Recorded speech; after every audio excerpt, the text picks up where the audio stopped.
Good morning, good afternoon, and good evening, depending on where the hell in the world you are. This is the OpenObservability Talks podcast. I am your host, Mike Elsmore, and we are proving for once that Dotan isn't me when you remove a wig.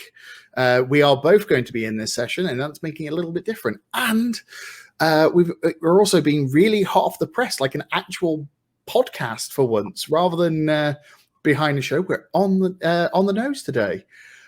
We are going to be having an interview with somebody who will be shedding some light on the recent SSPL events. Say hello to Dan and give your view. Hey, Mike. Great to have the opportunity finally to be together and open the 2021 year of the Open Observability Talks podcast together. Some very, very exciting turmoil in the industry with the Elastic that we'll be talking today. Maybe just for our listeners to give them a bit of a context on the broader podcast. If you're looking for us, you can find us at openobservability.io and obviously at any of your favorite podcast applications. Just look for Open Observability Talks.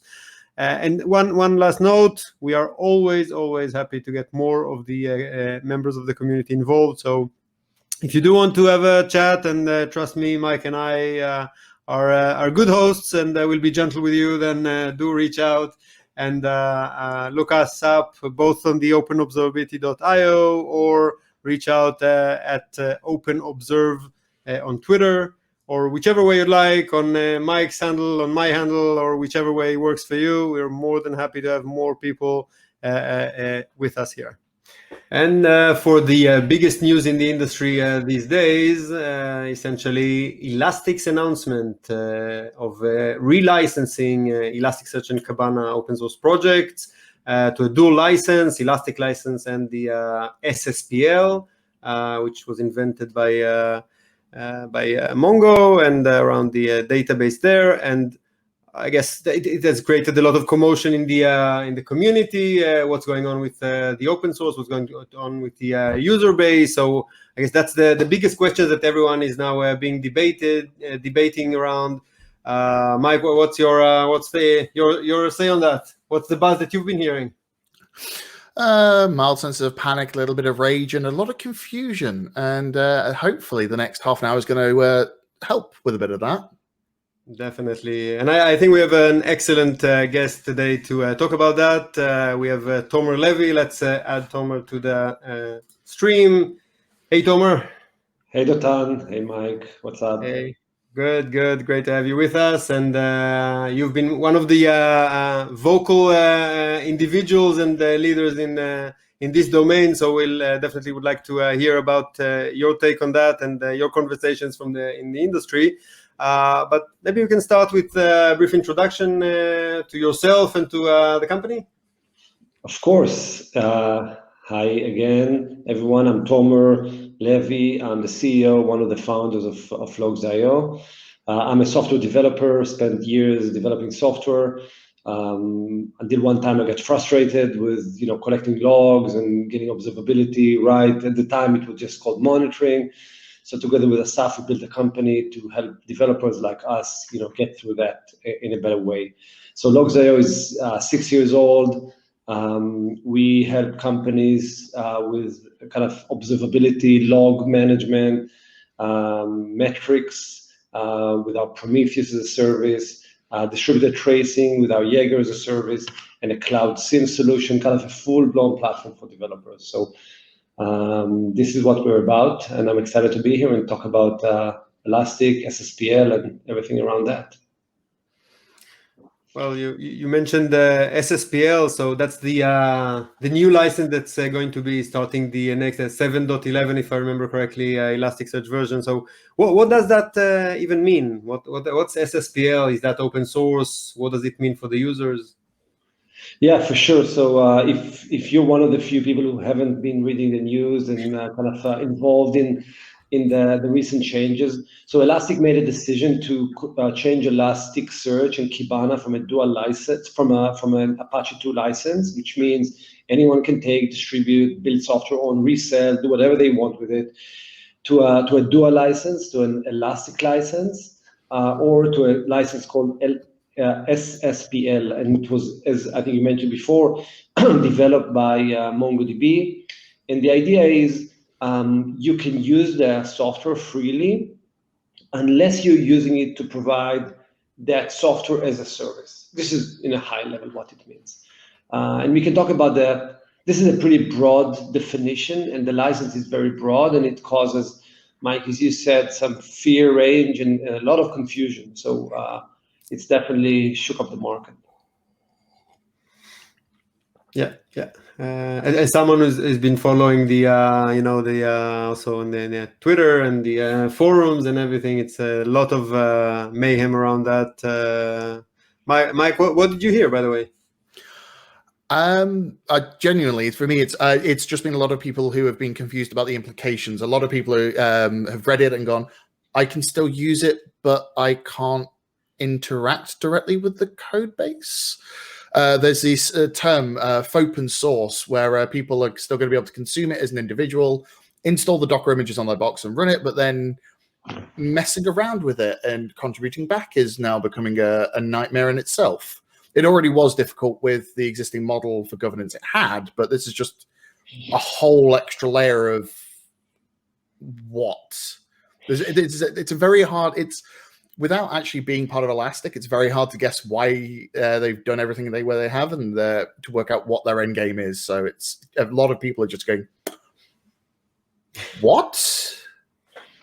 Although let's be fair and remember that the previous move that they've made with the XPack licensing, having the source available, but again not open source, was in some way a precursor for this, and that also raised a lot of concerns in the community. So, Tomer, were you really surprised when you saw this announcement? Yes and no. I was surprised to see it. I'll be honest. But when we strategized, even when we built the company, we said, "Hey, we're going to build monitoring, logging, and we're going to use the best open source." And when we chose to use Elasticsearch and Kibana and Prometheus and Jaeger and other open sources, we had to really look around and say, what happened if one day they're going to take it and change the license? And I was asked that, through due diligence, when investors invested, when employees joined, they asked us, so what's going to happen if they do that? And I'm like, guys, it's very unlikely that they will do it, because that will be such a risky move, and I actually said stupid move, but that would be not a smart move, because Elastic was built on the community. They were built on the drive of developers not wanting to spend so much money on Splunk, wanted to build something independently. And now that very own community is kind of feeling betrayed, because, Mike, to your point, what Elastic tried to do is prevent AWS from using it and kind of offering a service on top of it. The license, again, right or wrong, their business, they're entitled to do it. I don't think there's any legal issue with that. I'm not a lawyer. But the problem is that when they did it, they wrote a license, which says, hey, if you're using it as a service. So I got a call from a huge company and an email from many others saying, hey, we're actually offering it internally as an enterprise to our internal customers as a service. Is that okay? I don't know. And people said, I went to my legal and they said, okay, if you're using it as a service, but I actually have an e-commerce and this e-commerce has a search. So is it as a service? Is it a primary part of the service? So my point is it's very unclear, and it puts a lot of risk on companies. Companies will say, hey, I don't want to have that risk. I will have to do something else. So going back to, was I surprised? I was ultimately surprised they took this step, and I think the entire community of people who cared about observability, people who care about open source, I think are very, very surprised by that. Yeah. Okay. Right. one of the things that's caused this podcast specifically is the blog post you put out a few days ago. Brilliant, and it's had a lot of engagement.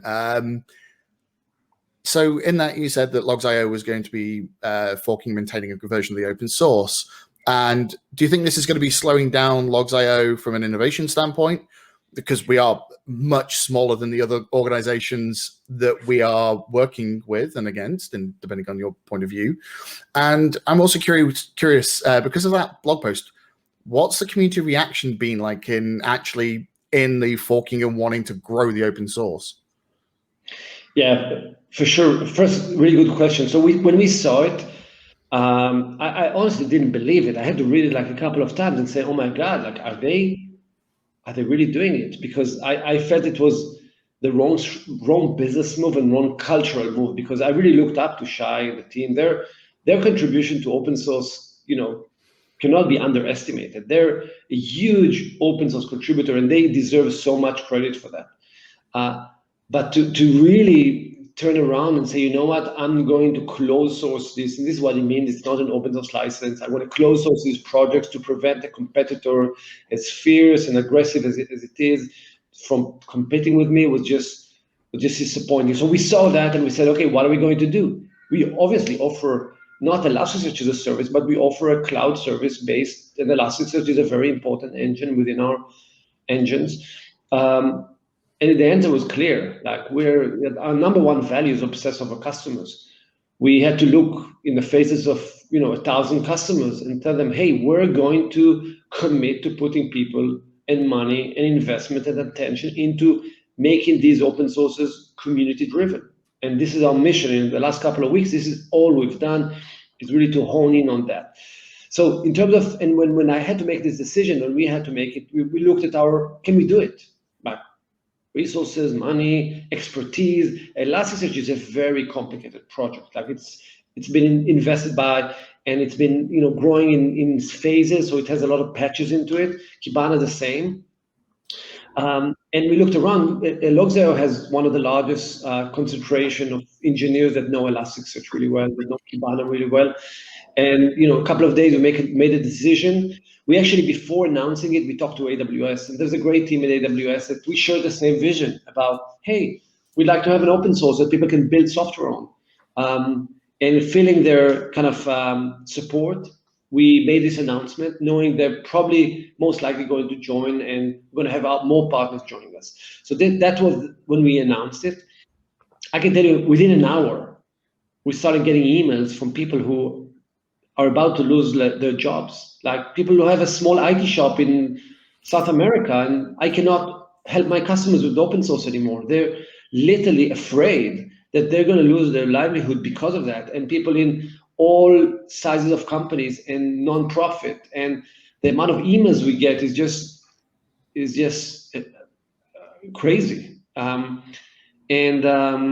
we realized that the days passed by that there is actually a community thrust here to make this something that the community drives. So I'm going to finish this long answer by saying, is it going to slow innovation? I think on the contrary. If you're immersed into these open source projects, you'll see that Kibana has very little innovation over the last couple of years. Literally, I'm trying to think what new capabilities were brought to Kibana users by Elastic? What capabilities were brought to Elasticsearch? And I would say fewer than they should, because they invested a lot of the time into taking this open source and making it what we call an open core, like making sure that they plug in all the proprietary code to it. So the value actually sits on the proprietary code and not on the open source. And I actually say now, and I realize that this project, this fork is getting momentum, that we can put so much innovation into the open source, so people can just download it and get so much more value than they can today. And I really hope that's going to make a difference for the future.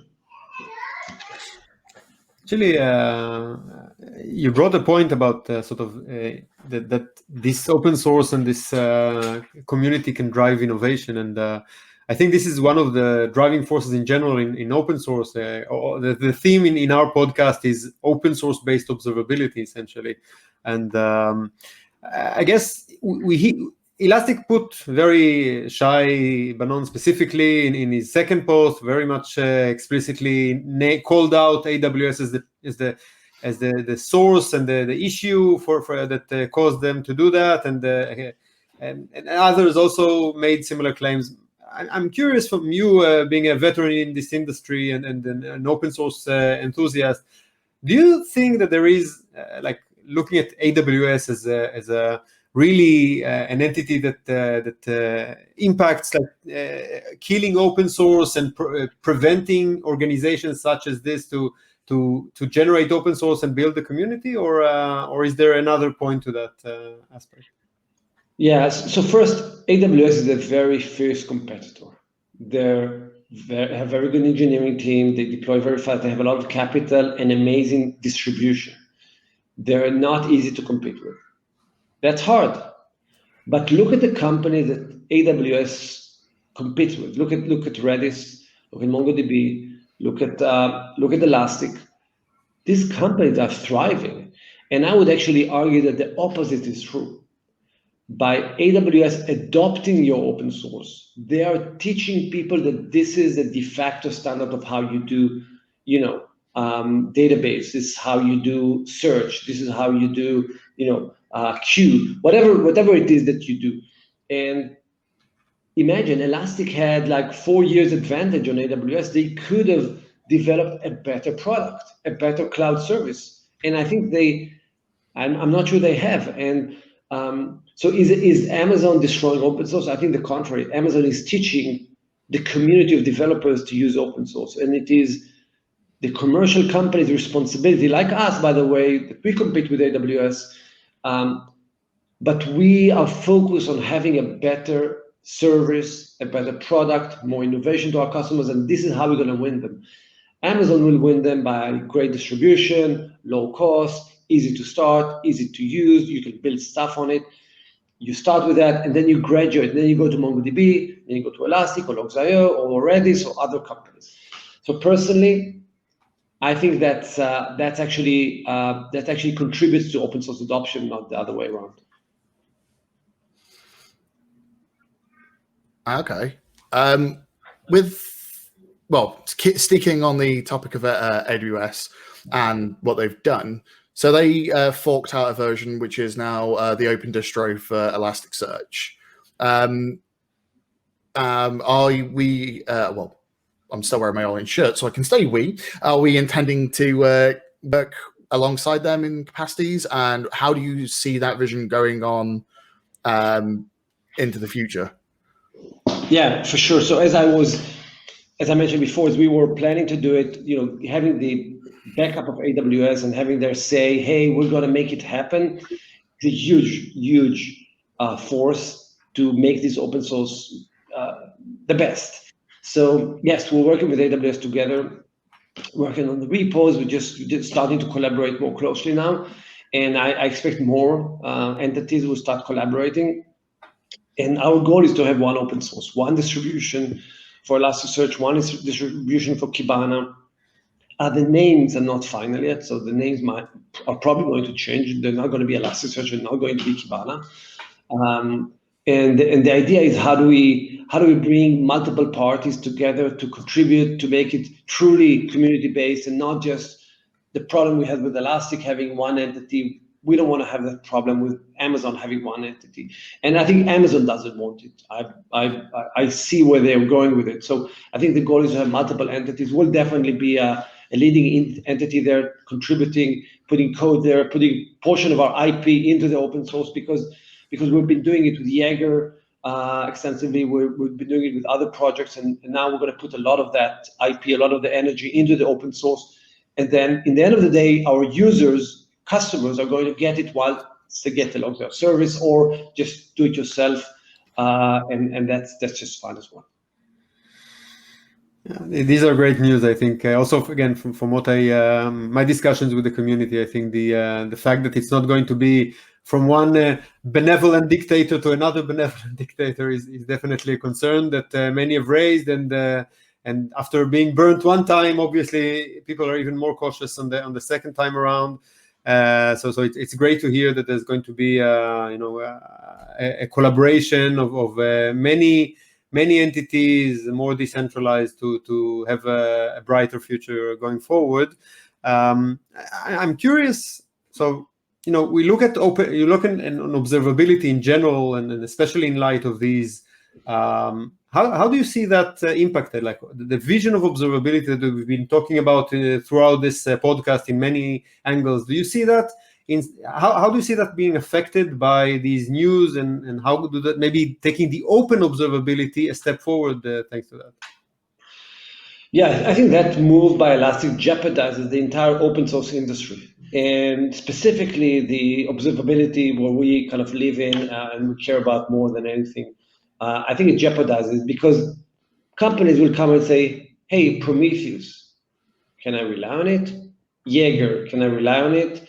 Zipkin and many other important open sources, can we rely on them? And if the answer will become, you know what, I'm not sure, I think the entire community, the entire industry will really miss a lot of innovation. I hope if this will be successful, as I think it's going to be, is going to create the opposite. It's going to get people excited, re-excited, because they say, you know what, look what Elastic did. Okay, the community took this project, they're relaunching it, recreating a new one that is actually hopefully going to be better for the community. If someone else tries to do it, there'll be another group of entities doing it. So I think, all in all, if I look a year from now, I believe Elasticsearch and Kibana will be better projects managed by the community with multiple contributors, ultimately making people who want to run observability with open source, making their life easier, making observability more effective. I think it's going to be, I have a brighter future in mind than I had a month ago. Great. I have to admit that I know you mentioned the Prometheus and Jaeger and others that are under the governance of CNCF, the Linux Foundation, which gives it sort of an umbrella that maybe gives a bit more stability and the future looking. So personally, on a personal note, I would be very happy to see also that taking a path that is more canonical, let's say, almost standardized. And I think it also, in the other projects, it showed to increase the inter-project relationship. So you see the very good integration between Prometheus and Kubernetes and other of the CNCF ecosystems, and similarly with Jaeger and others. I think this also can promote this sort of collaboration. Sure, for sure. I hope that's going to go to that path one day. This is definitely where we are trying to take it. Okay.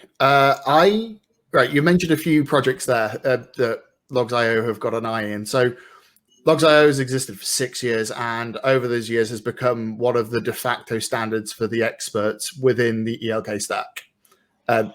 That's great, especially as an employee. Now, I'm curious about the fact that you've grown within one open source community, a vocal and large community, and now you're growing into multiple other open source communities and have done over the last 12 months, all varying in size and maturity, from OpenTelemetry to Jaeger to Prometheus. How is that affecting everything? How do you feel about growing into all these different, essentially, fandoms? Yeah. I'll tell you, this requires a cultural change, not just a technology change, right? It's not just to tell people, hey, don't commit to this repo, commit to that repo. This requires a cultural change, and to do that, we actually had to hire people who will teach the company, will teach our engineering and product. Guys, this is how you do it. It's all open.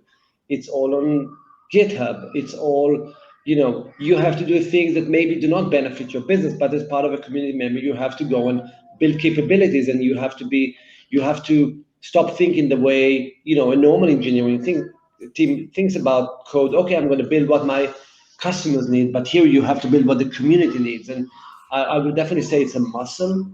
Over the last 12 months, we kind of pumped that muscle. We got more capabilities there and more experience. And I feel very confident now going into Elasticsearch and Kibana, whatever the names will be, that we have the team and we have the talent, and Logs.io is becoming a more and more open source company than it ever was. Yeah, definitely. And I guess that the question in this domain is, okay, so open source is all noble, and we all want the community to benefit, but ultimately a major driving force there are businesses, are vendors that put from their time, like you said, Logs.io has been doing, and others, obviously Elastic is an example, and AWS and others, that putting individuals that contribute to the open source and that promote the open source, but then they need to have some, a viable model for these businesses. So the question, especially in light of Elastic's claims about not being able to run a proper business around the open source because of AWS or others, the question is more broadly, is there a viable, from your experience and your perspective, a viable model for these businesses with the open source, especially these days with the large AWS and Azure and other major cloud vendors, being with services all around the place? I'm kind of laughing from the inside when you say it, because look at Elastic. It's a $15 billion, I haven't checked today, I don't know what, $14 to $15 billion enterprise. Look at MongoDB, enormous market cap. Look at Redis, how successful they are. Is this really a question? Is there a viable business model? Absolutely, there is a viable business model, and let's be clear. We're a business. We're here to have customers and grow our business and make it very, very successful. We believe that the way to achieve it is, to the highest extent possible, contribute to the open source, because eventually we believe this contribution benefits the community. The community appreciates what you do and also use the capability that you brought, and then you can come with an open heart and an open agenda to say, hey, I'm offering a cloud service, and we're going to make this same open source run in the cloud, and it's going to be better, faster, with machine learning, with more capabilities and correlation, whatever every vendor offers. And this is why we're offering a great value proposition. But I think that's a great business model that has been used by multiple companies. The way to compete with Amazon is pretty simple. Just have a better product. That's it. Just have a better product. It sounds like something you just have to say to somebody. Come on, just have a better product. Simple, but easier said than done. Easier said than done, for sure. Yeah. I'm trying to just get that phrase out of my head so I can move on. Right. So Logs.io previously to this has been a consumer of the product and a supporter of the community, but not necessarily the open source itself because of the governance models that were around it originally. Now that you were saying this before, like there is a culture shift in the company. What do you think it's going to be like transitioning the company from this building internal tooling, building internal software, building it around the product and having that entirely IP, to having people work actively in the open, having people spying into everything you're doing as a code base? Yeah, definitely a change we started probably 12, 18 months ago with more and more open source contribution. It used to be sporadic with Jaeger, OpenTelemetry, and some others. We've been doing it more in the open, and it's going to be great. And I can tell you, I've never seen the engineering team so excited about being a part of that. I've never seen them more eager to contribute, more eager to participate. And again, there'll be a portion of the Logs.io code, the way some of our IP that will not share as an open source. It will be part of the Logs.io IP. This is what companies will pay money for the service and our unique value proposition that we offer in the cloud, and that's okay. But a significant part of our investments will go into the open source, and I really have never seen so much excitement, for a good reason, because what's better than being there, doing things that many people use and benefit from, and really contributing something that is great, but also benefits the company you work for. I think that's an exciting transition. Yeah, sounds like a start of an exciting journey, and glad to be a part of this chatter and this discussion, and seeing, especially, I think personally, seeing these voices from the community, people we haven't talked to before, new people that I get to meet. Some of them are sort of on the commercial side, maybe competitors, but around this specific domain, we share the same goals of essentially keeping Elasticsearch and Kibana open and the community owned. That's really, really exciting, and looking forward to seeing this materializing. Tomer, thank you very, very much for being with us today and sharing with us your perspective and your views on the community in general and Logs.io's plans in particular to lead this fork. And we'll maybe inviting you soon sometimes to report on the next steps on this fork in the community. Sounds great. Sounds like a plan. Dotan, Mike, good being here. Thank you for having me. Thank you very much, Tomer. Bye-bye. Thank you very much, Tomer. As always, great to talk to you. Really appreciate it, especially the short notice and considering how, well, this is the only big piece of breaking news in the last week that we've managed to get all this wrangled together. Now, there has been some other movement in the community since, well, when would be the last time we did this? In December. So there's only a couple of things, and I am going to get the first one up on screen. The joys of doing it live and having to make sure you click all the cookie policies. There we go. And this one is, it's technically not open source, but I think it is going to affect the open source. Grafana Labs has added a free tier to their observability platform. Now, Grafana, we've all seen their open source stuff. It is the de facto UI for using with Prometheus. We at Logs.io have it for our metrics platform as the UI, but they have introduced a free tier. Now, I personally think this is actually a really good thing, because for people who are unsure on like setting it up themselves, or they're feeling a little bit green about it, it gives them a free tier to go play with this stuff. What's your thoughts on it? Yeah, so Grafana, I think, is definitely very popular, especially around the metrics visualization, and also with their Loki, and then the new. We also talked on, I think, 2 months ago. I mentioned also when they launched tracing open source. So definitely looking into tackling the whole, the 3 pillars of observability with their ecosystem. So it's going to be very interesting to see how this encourages the community. On the other end, we just talked about Elastic, and these are open sources on the one end, license-wise, but governed by Grafana Lab. So it begs the question of reflecting, and thinking how these are going to be ensured to keep on being open source and being community-driven. Just a question that is hanging up there in the air, but definitely a point to relate to with the previous discussion. Yeah, I think it's gonna be interesting over the next year with all this stuff around SSPL. The fact that there are chunks of Grafana code that are full open source under foundational governance, but they have other pieces of code which are just under Apache 2.0, if I remember correctly. Yeah. So it's gonna be an interesting year with how this all plays out in the wider community. Do you want to take the next topic, or shall I? You go ahead. I'll join you.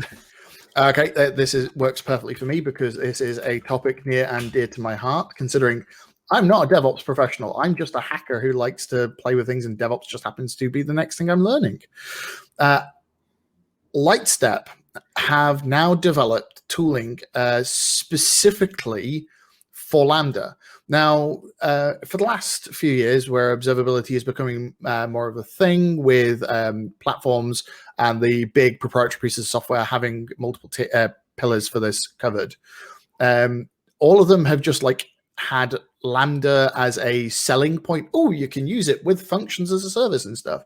This is the first time I have seen a company producing material that is specifically around implementing with serverless. And they, as they're saying, they're going to be doing their usual and pushing most of this towards open telemetry. Now, I think that's great, because as we've said earlier, businesses help power open source because that's where the money comes from for them to be grown. So how do you feel about this? A company making this specific tooling and then pushing it into the open source? Yeah, I think in general, I think the challenge of serverless and then getting this to play together with existing tooling and how to monitor that and also how to manage that. Less about observability, but in general, this brought up a lot of. It was a white space. It was definitely something that was missing. And the traditional tools weren't equipped for that. I have to admit that even AWS itself in its ecosystem didn't give, for example, in the observability front, hasn't given it enough of an attention. We've seen in the past few months, I don't remember what we covered on the news pieces and whatnot, but definitely AWS started giving it more attention in showing pluggability with APIs that can allow custom triggers for the different steps in the life cycle of workloads that run on serverless, and seeing the vendors aligning with that and providing this is magnificent. And I guess much more important than that is aligning with open telemetry, so making it in a standard way so that the community can then consume that and analyze that in a standard way and not be tied to a specific vendor, Lightstep or other, to consume that. So it's a definite tailwind for this one. I am massively agreeing with you on that one.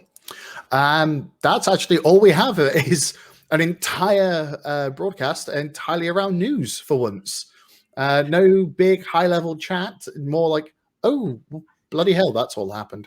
So, yeah, think we can close out now. Yeah, sounds good. And it's a good time to thank all the listeners out there for joining us for this episode.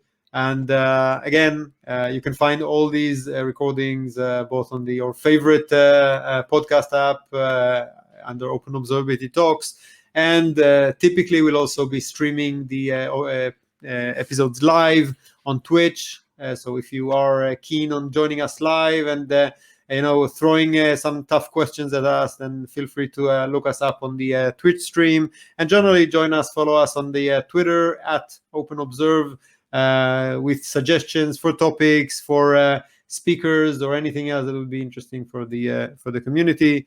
And looking forward for a very exciting 2021 on OpenObservability Talks. Yep.